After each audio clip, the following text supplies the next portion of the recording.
Good morning, everybody, and welcome to another course review or slash course playthrough for the Greenville area. We are a bit northeast, actually very northeast of Greenville, at the historic Hagood Mill site, which also has a disc golf course, obviously, and we are going to be playing that 18. Let's get into it. Here we are, hole 1, just under 300 feet at 295, wide open to the orange in of a basket. A bit headwindy, so I'm gonna go with a resistor on a backhand. Let's see how it goes. That needs to get down. Oh, I'm a little shorty today. 2 shots in, I already had a recording error. But basically, my drive landed outside the circle, probably about 60 feet of the pin. Jumped at it, went long. Now we have a tap-in for par. Well, not tap-in, but a short comebacker for par.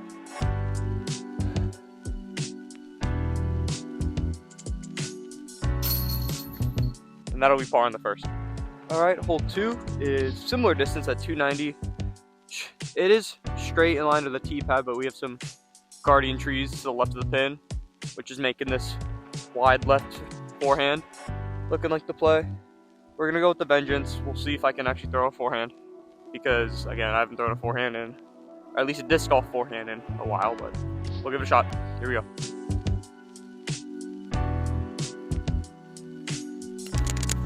Uh-oh. And we just nose upped it. Actually, got a bit lucky, so we probably have a long putt for birdie. In the rough a little bit. I mean, not like crazy rough, but left with another longer C2 putt. Another stepper at it. A little bit of low ceiling, so we're gonna have to really put some zip on this one. Nope. Just didn't give it the height. That'll be a par start, which is probably not great out here. Alrighty then, hole 3, 265. Again, this course seems to give the vibe that's pretty open, even though I would expect some woods considering this place is literally called Hagood Mill. Here we go. Resistor, by the way.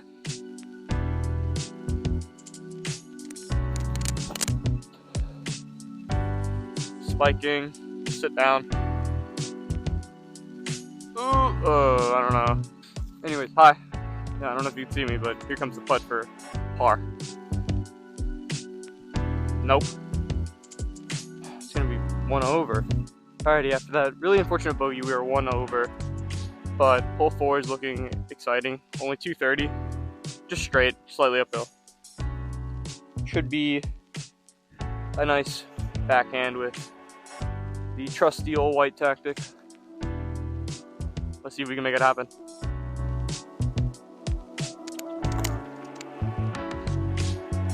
That just stays straight. Okay. Probably like 20 feet left. Anyways, I got about, I'm gonna call this 15 feet for the bird. Yeah, there we go. Center left. Take it every time. Good 2, back uneven. Okay, hole 5, 255. Straight. You can either take the tough straight line, or there's a safer hyzer route, but you're probably not going to get a 2 through the hyzer route, so we're playing for fun here. This isn't a tournament, so let's try and go up the middle with the magnet. Way left, and I guess we'll have to pitch up for 3. Ooh, that does not feel good. Ow.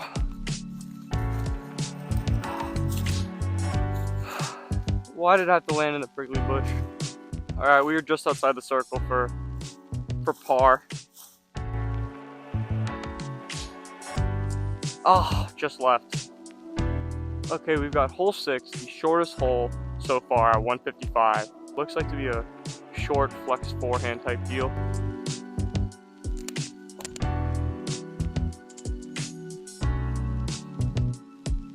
We might be just a bit right. Short, but not as far right as I thought. And I'm in thorns again. Stay! I mean, I mean, that's left side with a lot of spin, with a lot of speed. Hole 7, the first par 4 on this track at 455. Can't really see the pin from here, but it looks like you just want to throw something straight, with maybe a little bit of right bend at the end. Every time I'm throwing these forehands, it doesn't result in a good score.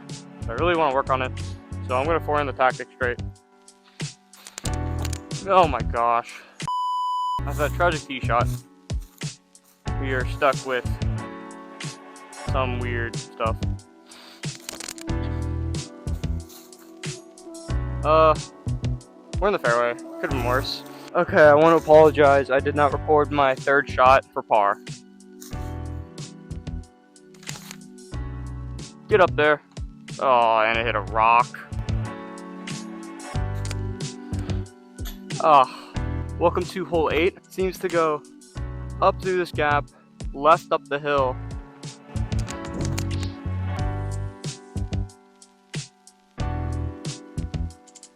Left side, but we did get up the shelf. It seems that since the Kratos has so much freaking glide, and I sawed it off a little bit, we are left side, so we really have to step up forehand and really flex something out there. I'm going to throw the deflector on a lot of Anheuser.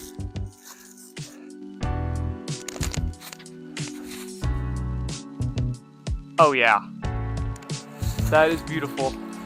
That should be in the circle. After a beautiful flex shot with the deflector, or should I say the deflexor, we have a short downhill putt for birdie. But this is not a gimme, and the stance is a little weird, but here we go. There we go. Alright. Oh, Jesus. There we go. That was a good birdie on hole 8. Alrighty, last hole of the front 9. 275, split fairway, par 3. So I'm going to go with the flex forehand. A little tighter out the gap, but if you get through it, it's a lot better. Here we go. I'll try the vengeance on a bit of Anheuser. Commit to the shot. Let's go. There it is. That's perfect. It might be a little long. Oh, good tree. Alright, walking down the fairway here. This course is pretty awesome so far. The tee pads are a small turf tee pads, which I wouldn't come here maybe after a rainstorm or something like that, because the tee pads might be a little slick. And the one other thing is there's a lot of stumps on the fairway here, so you have to watch your step with this route.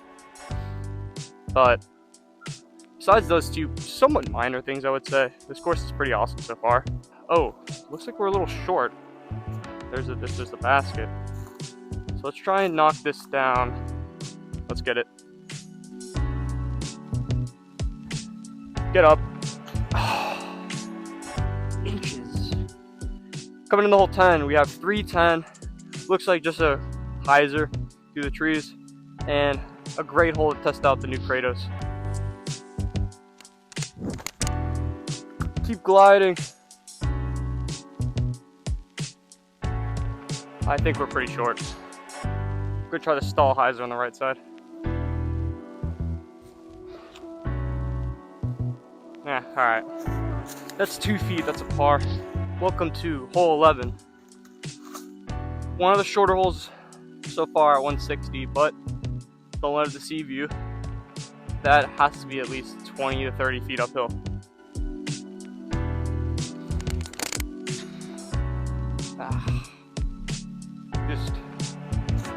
I just don't have a good forehand. Alright, here we go. Uphill stepper. Gotta put some juice on this one.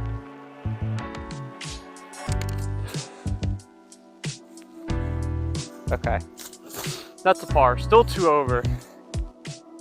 Hole 12. It says 225, even though it looks further, but since it's downhill, that's probably close to correct. It's pretty far downhill. Just nose up. Hit something. Oh, it did. Sit down. Turns out, kick was a beauty. So short. You can just, doesn't matter if the stance is awkward. I thought I missed it high. Alright, that's a birdie. We are now only 1 over par instead of 2. Hole 13, another par 3 at 235.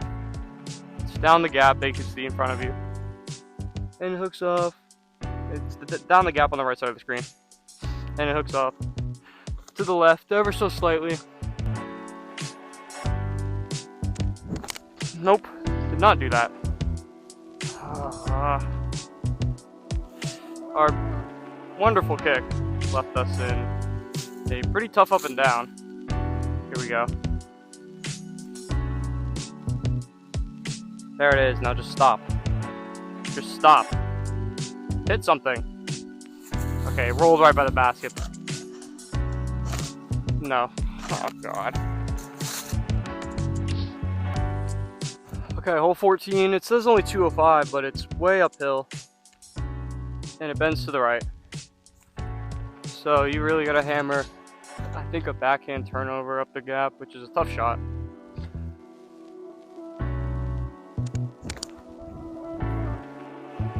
Now just sit down.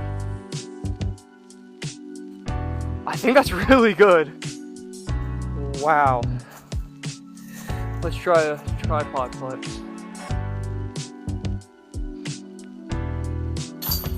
What a bounce back birdie. Hole 15. You have a split fairway. You either have an Anheuser or a hyzer, which is way to the right. The hyzer looks pretty challenging, so I'm gonna go with a backhand turnover. Come on.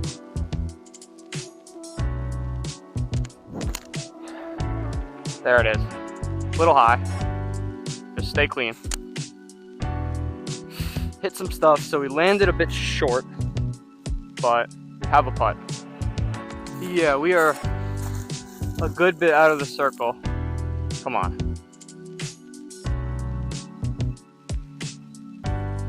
Oh, that was just too high, so the wind grabbed it. Okay, hole 16. It is 250, hooks off to the left, just outside the angle of the camera. We have a left to right wind, which doesn't help.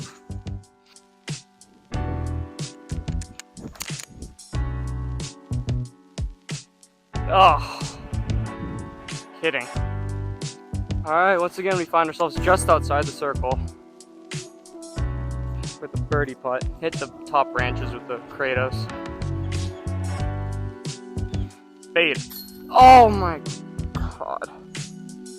Alright, welcome to what I would assume is the signature hole here at Hagood Mill. It says hole 8 on the sign, but it's hole 17. 290, way downhill. I'm gonna go tactic here. Low flexor. There it is. Now just sit down. Whew. Par job. Alright, threw a beauty with the Razor Claw 3. We're back at par, let's go. That's huge. Okay, last hole of the video. Hole 18. The furthest hole, I'd say, in terms of distance, and we have a headwind, which is nice. It only says 325, but it's uphill, and it's par 3.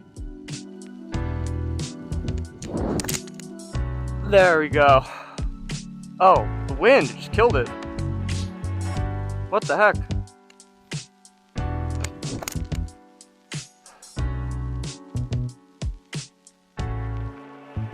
I mean, I guess so.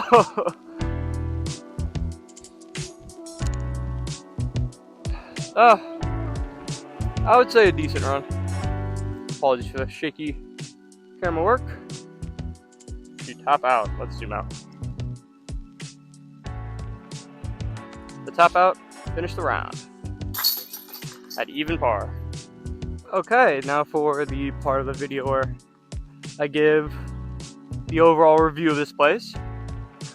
Honestly, this place was deceptively challenging. I do think I threw a lot of bad shots. It seems that in terms of tournament, you're meant to capitalize on the more open, easier shots in the front 9. And, well, the front few holes, and then once you get into the woods, you gotta dial it in. Overall, this place is really fun. The tee pads weren't bad. I wish some of the tee pads were a little longer, but that's because I like to have a bit of a longer run-up, especially when I'm throwing, which it didn't matter because a lot of the holes are shorter, but still. The shots themselves are beautiful. The scenery was very nice, especially, you know, the last 2 holes were very pretty. And then overall, if I had to give it a rating, honestly, I'd have to give it, I'm going to give it a 7.75, I think is a good rating. So because I think the stumps on the fairways, which you could trip over and hurt yourself, could be removed if you really wanted to bring this place up to the top. There was one, and then the tee pads I wish were just a little longer, but the baskets are great, everything's great. I do recommend coming out here if you are in the area. That is it for the review. But yep, that's it for the video. Thank you guys so much for watching once again. See y'all. Peace.